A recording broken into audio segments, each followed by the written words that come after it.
YouTube channel years అందరికీ నమస్సమంజలు తెలియజేస్తున్నానండి. అమ్మ ముందుండి నాకు అసలు మాటలు వస్తున్నాయి అంటే అమ్మ మాట్లాడిస్తుందేమో అని అనిపిస్తుంది. నాకు అసలు అమ్మని చూస్తుంటే మాటలు రావట్లేదండి. ఈరోజు సిద్ధిదాత్రిగా మారిన సిరిహాసిని అమ్మవారిని చూపించాలి అన్న ఉద్దేశంతో మాత్రమే మీ ముందుకు వచ్చిన మీ రాధమ్మ. నిజానికి సకల సిద్ధులకి అధిష్టాత్రి సిద్ధిదాత్రి అమ్మవారండి. ఆదిపరాశక్తి పరమేశ్వరుడికి సిద్ధుల్ని ప్రసాదించారంటండి. ఆ పరమేశ్వరుడికి సిద్ధుల్ని ప్రసాదించడమే కాకుండా ఆవిడే అమ్మవారే అయ్యవారుగా, అయ్యవారే అమ్మవారుగా. ఈ నవదుర్గల్లో ఈ నవదుర్గా రూపాల్లో మనం గత 9 రోజులుగా మనం అమ్మవారిని సేవించుకుంటున్నాం కదా. మొత్తం దీని అంతటికీ మెయిన్ మనం అర్థం చేసుకోవాల్సింది ఏంటంటే అమ్మ వేరు అయ్య వేరు కాదు. అర్ధనారీశ్వర తత్వం ఆ పరమేశ్వరుడిలో సగ భాగం తనే అయిన ఆ సిద్ధేశ్వరి అమ్మవారే మనకి ఈరోజు ఈ సిరిహాసిని ఈరోజు ఈ రూపంలో మనకి అసలు మాటలు రావట్లేదండి. అంత అందంగా కనిపిస్తున్నారు అమ్మ అయితేని. ఏమైనప్పటికీ సిద్ధిదాత్రి గురించి 4 మాటలు మనకి ఖచ్చితంగా తెలిసి ఉండాలండి. ఎవరైతే ఈ స్వరూపంలో అమ్మవారిని దుర్గా అమ్మవారిని సేవిస్తారో వారికి సకల సిద్ధులు కలగడమే కాకుండా వారికి జీవన గమ్యం కూడా ప్రతి అడుగులో అమ్మవారు తోడుంటుంది అని మనకి తెలియచేయబడిందండి.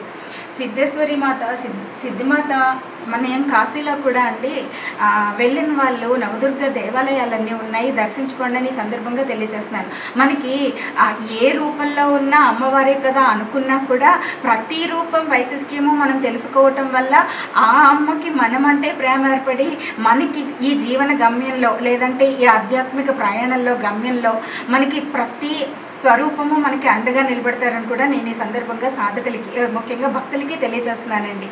అమ్మవారు తన కరుణా కటాక్షాలతోటే మనల్ని తన వైపు తిప్పేసుకుంటారండి. అమ్మ దుర్గా స్వరూపం అంటేనే ముగ్గురమ్మల మూలపటమ్మ అని చెప్తాం కదా.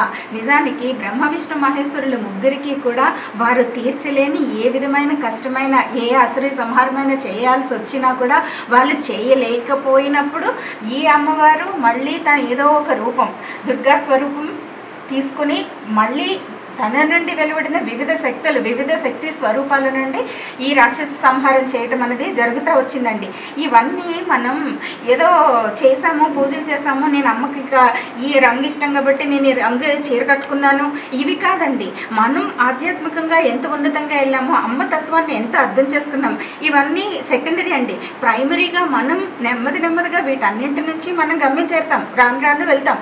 కానీ ముందే మనం తెలుసుకుని ప్రయాణం చేస్తే అండి ఆధ్యాత్మిక జీవితంలో మనం ఏదైనా సరే అమ్మ తత్వం అర్థం చేసుకోండి. అమ్మ రూపం వైశిష్ట్యం, అమ్మ ఈ ఆయుధాలు ధరించారు, దీని వైశిష్ట్యం మనల్ని ఏ విధంగా కాపాడాలని చూస్తూ ఉంటారు అమ్మ. ఆ తల్లి ఇంకొకటి చూడండి, శంఖచక్రాలు అమ్మవారు ధరించడం ఏంటని అనుకుంటారు తెలియని వాళ్ళు. ఎవరంటే అభేదం విష్ణువు వేరు, శైవం వేరు, శైత్యం వేరు, శాక్తేయం వేరు, వైష్ణవం వేరు అని అనుకునే వాళ్ళంతా.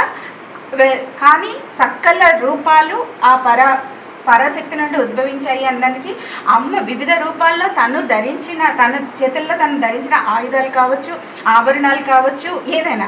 సో అమ్మ కమలం పట్టుకున్నారంటే నిర్మలంగా అసలు బురదలో ఉన్నా కూడా వేటిని అంటుకొని తత్వం కమలానికి ఉంటుంది. ఈ సాధకులు అన్న వాళ్ళండి ఈ సంసారం అనే మాయలో పడి ఉన్నా కూడా వీటేటిని అంటుకోకుండా అమ్మ పాదాలనే చేరాలనే జ్ఞానాన్ని మనకి కలుగు చేయటానికి గుర్తుగా మనకి అమ్మవారు కమలం ధరించడంలోనే ఆంతర్యం కింద కూడా మనం ఇంకొక విధంగా తీసుకోవచ్చండి. అనేక విధాలుగా ఒక్కొక్క సాధకుడికి ఒక్కొక్కలాగా తన విభూతులనన్నీ మనకి తెలియజేస్తూ ఉంటారు. అందుకే అనేక రకాల కథలు మనకి ప్రాచుర్యంలోకి రావటానికి ఒకే నామానికి ఇన్ని అర్థాలు ఉండడానికి కారణం ఏంటంటే అమ్మ ఒక్కొక్క సాధకుడికి ఒక్కొక్కలాగా తన రూపాన్ని కానీ తన రూప వైభవాన్ని కానీ తెలియజేస్తూ ఉంటారండి.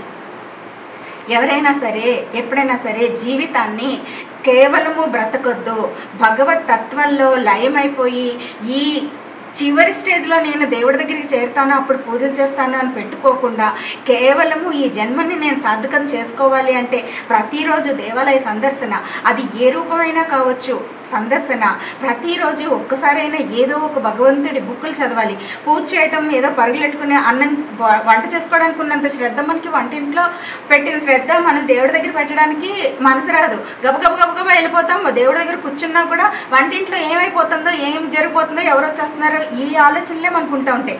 వీటన్నింటి నుంచి తప్పించుకోవాలన్నా కూడా అమ్మవారి అనుగ్రహం మనకు ఉండాలి. ఆ అనుగ్రహం ఉండాలి అంటే మనం ఆ పాదాలను శరణు వేడాలండి. మనకి వెంటనే నేను ఇప్పుడు అమ్మ దగ్గరికి వెళ్ళిపోయాను, ఈ గుడికి వెళ్ళిపోయాను, నాకు అన్నీ వచ్చేస్తాయని మాత్రం ఎప్పుడూ అనుకోకండి. చేయగా అమ్మవారు పరీక్షించి, అమ్మ కరుణామూర్తి, అవ్యాజ కరుణామూర్తి అంటారు. అయినప్పటికీ మన కర్మఫలాలు కానీ, మనం కొన్ని దుష్ట సంకల్పాలు కానీ వదిలించుకుంటూ అమ్మని పట్టుకోవాలని గట్టి సంకల్పం ఉంటే కానీ మనం అమ్మని చేరలేము.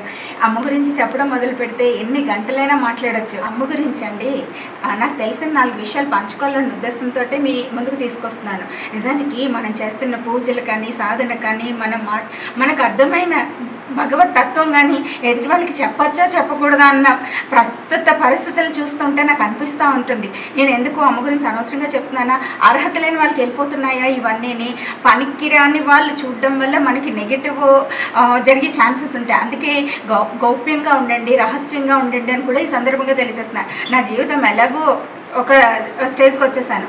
సో నన్ను ఎగ్జాంపుల్ కింద తీసుకుని నేనేదో నేనేం చేయలేదండి.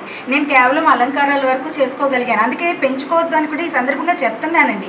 ఎక్కువ పెంచుకునే కొద్దీ అండి ప్రతి ఒక్క స్వరూపానికి మనం అన్ని ఉపచారాలు చేయాల్సిన పరిస్థితి వస్తూ ఉంటుందండి. అందుకే మనలోనే ఉన్న దైవీ శక్తిని మేల్కొల్పాలి. తెలుసో తెలియకు ఇక్కడ మీకు కనిపిస్తున్న ఈ శ్రీహాసి స్వరూపం, ఈ శ్రీహాసిని అమ్మవారి స్వరూపం అంటే ఇది నా హృదయం అండి. నా హృదయాన్ని తీసుకొచ్చి ఇక్కడ పెట్టాను. నేను వెళ్ళిపోయిన తర్వాత నా హృదయం ఇక్కడ ఎంతో మందికి నా అమ్మవారు ఏం చేయాలనుకుని ఇక్కడికి వచ్చారో. ఏమైనప్పటికీ నేను కొన్ని విషయాలు చెప్పకూడదు అనుకుంటూనే చాలా విషయాలు మీతో షేర్ చేసుకుంటున్నాను. ఈ వీడియో ఖచ్చితంగా భక్తులకు ఉపయోగపడుతుంది. ఇంకొకటి ఇంత ధైర్యంగా మాట్లాడడానికి కూడా చూసి వాళ్ళు 400-500 మంది ప్యూర్ రాధమ్మ అభిమానులు చూస్తున్నారు కాబట్టి భక్తులే చూస్తారు. అందులో ఒకళ్ళిద్దరు నెగిటివ్ ఉన్నా వాళ్ళని మేము కట్ చేసేస్తున్నాం. రాధమ్మ ఎక్కడున్నా అబద్ధం చెప్పదు, ఉన్నదన్నట్టు మాట్లాడుతుంది. సో మేము కట్ చేస్తున్నాం కాబట్టి ఎప్పుడైనా సరే నా అభిమానులందరి మీద నా అమ్మవారి ఆశీస్సులు అమ్మ కురిపిస్తారని మనస్ఫూర్తిగా అనుకుంటూ సిద్ధి గంధర్వ యక్షాద్యైః అసురైరమరైరపి సేవ్యమానా సదా భూయాత్ సిద్ధిదాయిని. చివరి రోజు మనం అమ్మవారిని సిద్ధిదాత్రిగా అలంకరించుకుని ఆ అమ్మవారి కరుణా కటాక్షాలను పొందాము అని అనుకుంటున్నానండి. అమ్మని చూడటానికి 2 కళ్ళు సరిపోలేదు. గత 9 రోజులుగా అమ్మవారి వివిధ అవతారాలలో వివిధ వెలుగులు ఏ విధంగా గుర్తుంచుకోగలను లేనో అన్నంత అత్యద్భుతంగా అమ్మవారు వెలుగులేనారు. అయితే నేను ఎప్పుడూ చెప్పినట్లుగానే ఈసారి కూడా అమ్మవారు ఫొటోస్లో కానీ వీడియోస్లో కానీ వచ్చిన అందం చాలా తక్కువ, 50% కూడా రాలేదు. అమ్మ అంత వైభవంగా ఉన్నారండి. ఇకపోతే మనం 10వ రోజుకి వచ్చేసాము. మధ్యలో సరస్వతి అవతారంలో మూల నక్షత్రంలో అమ్మవారిని అలంకరించడం వల్ల ఇంకొక రోజు మనకి ఈ సంవత్సరం కూడా ఎక్స్ట్రా వచ్చింది కదా. అందువల్ల ఈరోజు నేను సిద్ధిదాత్రి దేవిని మీ ముందు తీసుకురావడానికి ఎంతో ఆనందంగా ఈ వాయిస్ ఇస్తున్నానండి. దుర్గాదేవి యొక్క 9వ రూపం ఈ సిద్ధిదాత్రి దేవి. సకల సిద్ధులకు అధిదేవత ఈ అమ్మవారండి. దేవీ పురాణం ఈశ్వరుడు సకల సిద్ధులను ఈ దేవి కృప వల్లనే పొందాడని తెలియచేసిందండి. శివుడి యందు అర్ధభాగమై ఈ తల్లి నిలిచింది, అందుచేతనే శివుడు అర్ధనారీశ్వరుడు అయ్యాడు అని మనకు తెలియచేయబడిందండి. మార్కండేయ పురాణం ప్రకారం అష్టసిద్ధులను వివరిస్తున్నది. బ్రహ్మ వైవర్త పురాణం సిద్ధులు అష్టదశ సిద్ధులని తెలియచేసిందంటండి. ఈమె చతుర్భుజి అండి. కుడి చేతులలో ఒక దానిలో చక్రం, మరొక చేతిలో గద ధరించుంటారండి అమ్మవారు. ఎడమ చేతుల్లో మాత్రం ఒక దానిలో శంఖం, మరో దానిలో కమలం ఉంటుంది. ఇంకా శరన్నవరాత్రుల్లో చివరి రోజు ఈ అమ్మవారిని ఆరాధించిన వారికి సకల సిద్ధులు సిద్ధిస్తాయని, శివునిలోనే అర్ధభాగమైన ఈ దేవిని పూజించటం వలన శుభకరమని పురాణాల ప్రకారం తెలియచేయబడింది. సింహవాహిని అయిన దుర్గాదేవి సిద్ధిదాత్రిగా శరన్నవరాత్రుల్లో పూజించటం ఇతర సమయాలలో కంటే ఎక్కువ ఫలితాన్ని ఇస్తుందంటండి. భక్తులను అనుగ్రహించటంలో అమ్మ కరుణారస రూపిణి అమ్మండి. అవ్యాజ కరుణామూర్తి ఒకటే మాట. ఆ మాటకి అర్థం ఎవరు ఏ విధంగా అమ్మ అనుగ్రహం పొందారో, ప్రేమను పొందారో దాన్ని బట్టి వాళ్ళు తెలియజేయగలుగుతారండి. కానీ చెప్పటానికి కూడా మాటలు లేనంత ప్రేమని అమ్మని పూజించే వారికి అందుతుందంటంలో అసలు సందేహమే లేదండి. నవదుర్గలను ఆరాధించిన పూజించిన సకల భయాలు నాశనమైపోతాయి, సకల మంగళాలు కలుగుతాయి అని తెలియచేపడిందండి. నవరాత్రుల పుణ్యదినాలలో అమ్మవారిని నవదుర్గలుగా పూజించే వారి సకల అభీష్టాలు నెరవేరుతాయండి. మనకి ఉత్తరాదికి దక్షిణాదికి అమ్మవారిని పూజించటంలో ప్రత్యేకంగా తేడాలు కనిపిస్తాయండి. అమ్మవారివి కథలన్నీ చివరికి ఒకచోటకే చేరినా పూజించే విధానంలో కానీ అర్చించే విధానంలో కానీ అమ్మవారికి ఉత్తరాదిన దక్షిణాదిన తేడాలు కనిపిస్తాయండి. మనం విజయవాడను ఫాలో అవుతూ అమ్మవారిని దుర్గా, సరస్వతి, లక్ష్మి రూపాల్లో వివిధ అలంకారాలు చేసి ఆనందపడతాము. మనం జనరల్గా ఇదే విధమైన పూజా విధానాన్ని అనుసరిస్తారండి విజయవాడని. కానీ ఉత్తరాది వారు మాత్రం నవదుర్గలుగానే పూజిస్తారు. సాధకులకండి కాళీ అంటే కాళరాత్రి స్వరూపం అంటే ఒక మనకి దుర్గను పూజించడానికే భయపడతారు, కానీ అటువైపు దుర్గాదేవిని కాళీగా పూజించడానికి ఎంతో ఆనందంగా ఆ అమ్మవారి వైభవాన్ని, ఆ అమ్మవారి ప్రేమను మనకంటే వారే ఎక్కువగా అనుభవిస్తారేమో అని అనిపిస్తుందండి.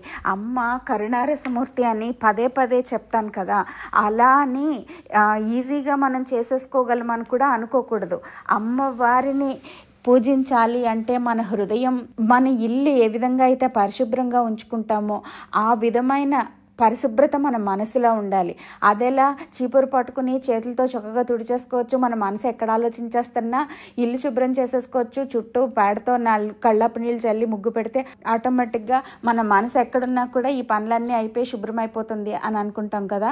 కానీ మనసుని పరిశుభ్రం చేసుకోవడం కూడా అదే విధమైన అందాన్ని తీసుకురావాలి అంటే కేవలము మనం చేయాల్సింది దుష్ట సంకల్పాలని మొత్తం మనసులో చుట్టూ ఉన్న గందరగోళం అంతా వదిలేసి కేవలం అమ్మ కోసమే ఎదురు చూసేలా ఆ మనసుని శుభ్రం చేసుకోవాలి. మనసుని పరిశుభ్రం చేసుకోవడంలో ముఖ్యంగా మనం అవలంబించాల్సిందండి, ఎదుటి వాళ్ళని నోటికి ఎంత వస్తే అంత మాట్లాడకూడదు. ముందు వాక్కు పరిశుభ్రంగా ఉంటేనే మన మనసులో ఆలోచనలు పరిశుభ్రంగా వెళ్తాయి. మన మనసును పరిశుభ్రంగా ఉంచుకోగలిగితే వాక్కు పరిశుభ్రంగా వస్తుంది. అందుకే ప్రతి నిమిషం ఎప్పటికప్పుడు మనల్ని మనం చెక్ చేసుకుంటూ జాగ్రత్తగా బ్రతకాలి. మనల్ని తిట్టి రభస్ చేసేసి బాధ పెట్టేసిన వాళ్ళని కూడా ఎదురుగుండా ఏమైనా అడగటం వేరు, వెనుక తిట్టడం, చెత్త మాటలు మాట్లాడడం, అలాంటి వాటి వల్ల అటువంటి మనసుల దగ్గరికి అమ్మ ఖచ్చితంగా రారండి. నేను చాలా మందిని ఈ మధ్య నాకు జ్ఞానోదయం అవుతుందని చెప్తున్నాను కదా, చాలా మందిని చూస్తున్నాను. పైకి ఒకటి మాట్లాడుతున్నారు, వెనక ఒకటి ఉంటున్నారు. ఎప్పుడు అండి మీరు వెనక ఇంకొకటి మాట్లాడుతున్నారంటే మీరు ఖచ్చితంగా సరిగ్గా లేరని అర్థం అండి. మీకు ఎదురుకుండా ఏమనిపిస్తే అది మాట్లాడండి. ఒకవేళ మీ మనసుకు బాధపడితే, ఒకవేళ నా మనసుని వీళ్ళు బాధ పెట్టారని అనుకున్నది మీరు మనసుకు తీసుకోలేదనుకో, అక్కడ మీకు సమస్య లేదు. బాబా గారు చెప్తారు కదా, ఎక్కడో నువ్వు వాళ్ళు ఇచ్చిన భిక్షను తీసుకోలేదు అంటే అది నీకు చెందలేదు, వాళ్ళకే చెందుతుంది అని అంటారు. అంటే వాడు తిట్టాడు, ఆ భిక్ష నువ్వు స్వీకరించలేదు, సో ఆ తిట్లన్నీ వాడికే చెందుతాయి. మనం అలా మన మనసుని గట్టిపరుచుకుని ఎదుటి వాళ్ళు మనల్ని హింసించినా కూడా బాధ పెట్టినా కూడా మనం తిరిగి రెస్పాండ్ అవ్వకుండా ఉండటం కూడా ప్రాక్టీస్ చేయాలేమో అని అనిపించిందండి. కోపం వల్ల ఇవన్నీ జరుగుతూ ఉంటాయండి. ఎక్కువ కోపిస్తానని నేనే ఈ మధ్య ప్రాక్టీస్ చేస్తున్నాను కదా, అందుకే మీకు తెలియచేస్తున్నానండి. ఎంత కోపం వచ్చినా కంట్రోల్ చేసుకుంటూ మన అమ్మ ఇది నేను తీసుకోవట్లేదు, అమ్మ నేను తీసుకోవట్లేదు అని అనుకుంటూ, ఒకవేళ బాధ వస్తే అమ్మ దగ్గర చెప్పుకోండి తప్పితే మనసులో మాత్రం ఏ విధమైన కల్మషాల్లో అంటించుకోకండి. ఎవరి పాపాన్ని వాళ్ళు పోతారు అని కొన్ని సందర్భాల్లో మనకి తప్పని పరిస్థితుల్లో మన వాళ్ళు ఇచ్చిన ఆ మాటను మనం తీసుకుందామండి. ఇంకా ఈ సందర్భంగా నేను ఒకటి తెలియచేయాలనుకుంటున్నాను. భక్తి పేరుతో, పూజల పేరుతో అమ్మ ఉంది నా దగ్గర, రండి రండి మీ కోరికలు తీర్చేస్తాను అని అనడం కరెక్ట్ కాదండి. అమ్మని శరణు వేడి మనం అమ్మ పాదాల దగ్గర ఉండి మనసుని అమ్మకు అర్పించేస్తే ఆ కోరికలే లేకుండా చేసేస్తుంది అమ్మవారు. అంతేకాని ఎవరో అమ్మవారు అనుకుంటూ వెళ్ళిపోయి పరుగులు పెట్టేసి అసలు కొన్ని వింటుంటే నాకు చాలా బాధ అనిపిస్తుంది. కొంచెం జాగ్రత్తగా ఉండండి. ప్రత్యేకంగా అలా అని నేను మొత్తంగా కాదు అని చెప్పను. ప్రత్యేకంగా మన జన్మ నక్షత్రాలను బట్టి కానీ ఏమైనా బాగా తెలిసిన వాళ్ళ దగ్గరికి వెళ్ళి ఏమైనా ప్రత్యేకంగా పూజలు అవి ఉంటే చేయించుకోండి తప్పితే ఎవరు కనిపిస్తే వాళ్ళని, ఎవరిని పడితే వాళ్ళని అమ్మ నాకు ఇది తీర్చమ్మా అని మనుషుల్ని అడుగుతున్నారు. మనుషుల్ని అడగొద్దు, అమ్మవారిని అడగండి. ఇప్పుడు నాకు చాలామంది అడుగుతారు, నేనే చెప్పేస్తున్నాను, మీరు అమ్మవారిని అడగండి డైరెక్ట్గానే. నేను అమ్మతో చెప్తాను అమ్మ, అంతేకాని డబ్బులు ఇచ్చేసుకుని డబ్బులు పోగొట్టేసుకుని అసలు ఒక్క రూపాయి కూడా ఎవరికి ఇవ్వక్కర్లేదండి. మీరు భగవంతుడి కోసం ఖర్చు పెట్టుకోండి, మీకోసం మీరు ఖర్చు పెట్టుకోండి, మీరు భగవంతుడి కోసం ఖర్చు పెట్టండి, దేవాలయాల అభివృద్ధి కోసం ఖర్చు పెట్టండి, దేవాలయాల్లో ఉన్న భగవత్ స్వరూపాలకి కైంకర్యాలకి నైవేద్యాలకి ఇవ్వండి తప్పితే మోసం చేసే వాళ్ళ చేతుల్లోకి వెళ్ళిపోకండి అని కూడా ఈ సందర్భంగా తెలియచేయాలనిపించిందండి నాకు. राक्षायने वैक्यहन्ते रक्षयित्यर्वां सुरेन्द्रवां दौरते दिरखाक्षेरः स्वदसुमुखे गुरुमोत्तरगमनेरि गोमाता मोहजन्मभूः देवी सीतन्वनेकस्ताधा माताशरूपिणी हृदयप्रमुखराकान्ता हृदयमण्डलमुदितकलात्मका कलानाथा काव्याविदा विनोदिनी सुप्रामणं भावानि सव्य दक्षिणे राधिदुत्तरे मे यत्मापरमा पावनाकुतिः अनेकगुणि ब्रह्माण्डजननी विपुलः क्लिङ्कारे केवला दुर्गा कैवल्यवदनागिनी त्रिपुरात्रिजगन्मत्यात्रिमूर्तिस्त्रिदशेस्त्रे यक्षरीरि वीरन्धार्य चिन्दोलजलगाञ्जना उमासेनेन्द्रनलया गौरी गन्धर्वनेन्द्रवस्त्रगर्भास्मरगर्भावलनामगणेश्वरी ज्ञानगम्याग्रच्छैत्या ज्ञानदाज्ञानविग्रहसर्ववेदान्त संवेद्य सत्यानन्दस्वरूपिणी लोपाम्प्लाचितालेवृत्तब्रह्माण्डमनुराधुष्यारुष्करिगिरा विद्यान्ते योगिनी योगिना योग्या योगानन्दाय बन्धनैच्छादक्तिज्ञानक्तिक्रियाशक्तिस्वरूपिणी सर्वाधारा एतत्फलं श्री श्री श्री चंडिका परादेवता सहित श्रीहासिनी परादेव्यै तव पादारविन्दार्पणमस्तु। देवदेव्याः अनन्तभोगो अस्तु। अस्के जमानस्य गृहे नित्य शोभायमान देदीप्यमान मंगलकर नीराजन कैंकर्याधिकार सिद्धिरस्मिन् भवन्तो महन्तो न गृह्णन्तु। गृहे दिव्य तेज प्रकाश सिद्धिरस्तु। नित्योत्सव पक्षोत्सव मासोत्सव अयनोत्सव संवत्सरोत्सवोत्सव श्री श्रीहासिनी परादेव्याः नित्यभोगो अस्तु। परादेव्याः संपूर्ण अनुग्रह कटाक्ष सिद्धिरस्तु। परिमलधूपं समर्पयामि।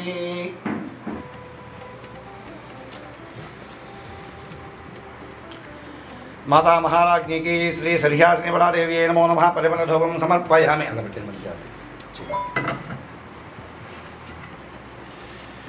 ओम यत्पुरुषं यतधोपितथापियकल्पयेन मुखं केमस्कगो बाहो का उरूपाराउच्यते। उपस्थित समस्त देवताभ्यो नमो नमः। नारिकेलकदलीफलबहुबीजफलसहिता दानिमीफलसहिता चित्रान्नान् निवेदयामि। अमृतोपस्थो ओम भ्राणाय स्वाहा ओम भानाय स्वाहा ओम ध्यानाय स्वाहा ओम दानाय स्वाहा ओम समानाय स्वाहा। मध्ये मध्ये पानीं समर्पयामि। अमृतावधानं सूत्रावोषं प्रेमस्थो प्रक्षालयामि। पादौ प्रक्षालयामि। शुद्धाचमनीं समर्पयामि। तस्मात् कारुण्य भावेन रक्ष रक्ष परमेश्वरे श्रीहासिनी परादेव्यै नमः। आत्मरक्षण नमस्कारं समर्पयामि। अपराध सहस्राणि क्रियन्ते हरणे समय दासोऽहमिदं मत्वा क्षमस्व। परमेश्वरे अपराध नमस्कारं समर्पयामि। उरसा सरसा दृष्ट्या मनसा तथा पद्भ्यां कराभ्यां कर्णाभ्यां नमोस्तानुत्तरे साष्टांग नमस्कारं समर्पयामि। छत्वाच्छादयामि कामने प्रजयामृत्यं दर्शयामि। गीतं श्रावयामि। समस्त राजोपचार शक्योपचार भक्त्योपचार देवोपचार पूजां समर्पयामि।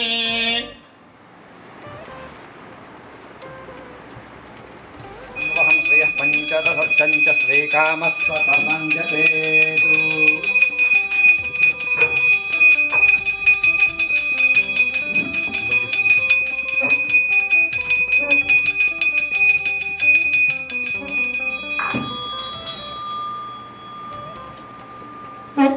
नीराजनं दर्शयामि।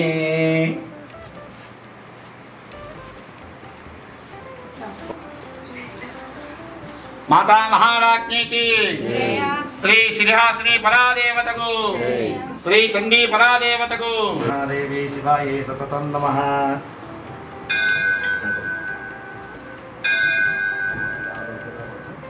देव्याः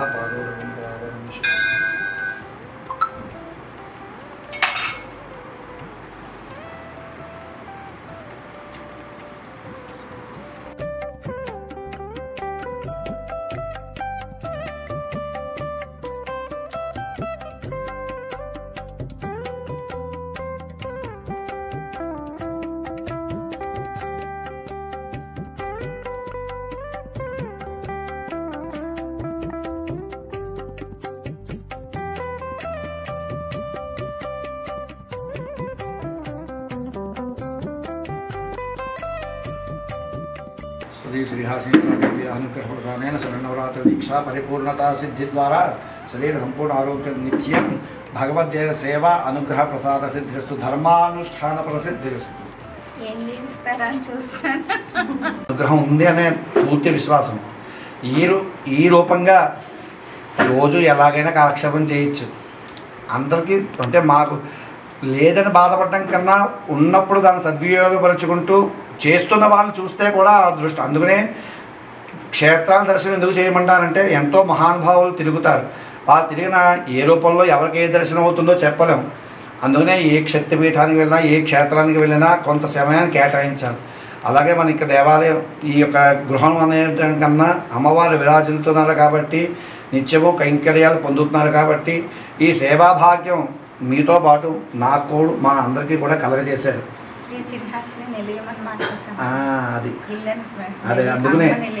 అదే అందుకనే అమ్మవారి యొక్క గృహంలో అమ్మవారి యొక్క నిలయంలో మాతో పాటు సమస్త జనులు కూడా అభివృద్ధిగా అమ్మవారు అమ్మదయాన్ని మేము చిన్నప్పటి నుంచి లలితా సహస్రం అవ్యాజ కరుణామూర్తిని ఆవిడ కరుణ ముందు ఎవరు కూడా పార్వతీదేవి అంటుంటారు, ఎందుకండి బాబు అంత ఇబ్బంది పడతారు భక్తులందరూ కూడా. అమ్మది ఎలా ఉంటుంది, తండ్రిది ఒకలా ఉంటుంది. తండ్రి దండిస్తాడు అవసరమైతే, ఈవిడికి దండన అనేది చేత కాదు తల్లికి. ఎలా ఉంటుందంటే ఎప్పుడూ కూడా ప్రేమానురాగాలతో పిల్లల్ని 10 తప్పులు చేయనివ్వండి 100 తప్పులు చేయనివ్వండి మా పిల్లాడే మా అమ్మాయే కదా అని ఊరుకుంటూ ఉంటుంటారు. అలా ఊరుకుంటున్న సమయంలో కూడా ఆ యొక్క కరుణని ఆస్వాదించే శక్తి సామర్థ్యాలు భక్తుల్లో తగ్గిపోతున్నాయి. వీరు నిరంతరము కూడా నామస్మరణ చేయడానికి కూడా వాళ్ళకి సమయం కేటాయించలేకపోతున్నారని అమ్మవారు బాధపడుతూ ఉంటుంటారు. అందుకని ఈ యొక్క పారాయణలు కానీ ఈ శరన్నవరాత్రి ఉత్సవాలు కానీ పూర్వం అన్నీ చేసేవారు అందరూ కూడా. ఇప్పుడు ఎవరికి వాళ్ళు వివిధ రకాల కార్యక్రమాల్లో ఉండిపోవడం చేత మీరు ఈ 9 రోజులు చేయడం చాలా యోగ్యం. మీకు చేయించినందుకు నాకు వచ్చిన వాళ్ళకి వీళ్ళకి అందరికీ కూడా ఇది శ్రమతోనూ డబ్బుతోనూ అయ్యేది కాదు. భక్తి ఆవిడ అనుగ్రహం, నిజంగా ఆవిడ అనుగ్రహం మీ అందరి మీద ఉంది, మాకు కూడా కలిగింది. ఇది పూర్తి విశ్వాసం.